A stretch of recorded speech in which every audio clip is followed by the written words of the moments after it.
মারা গেছে 200। ঘনবসতি এলাকায় কেন প্লেন উড়ান হলো? নির্জন এলাকায় উড়ালেই সবচেয়ে ভালো হতো। আর যে টিচাররা আপনারা যা বলতে আছেন এগুলো তো মনে করেন কিছু চাপ করেই বলতে আছেন।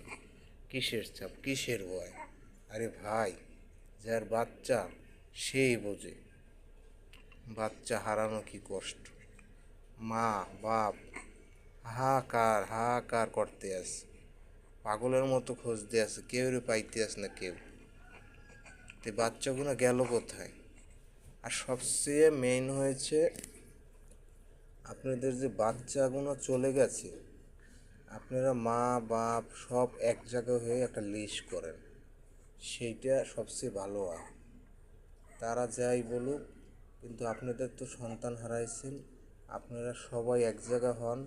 কেয়ার কয়টা বাচ্চা গেল, কেয়ার কয়টা সন্তান গেল, একচরে সব পাই যাবে।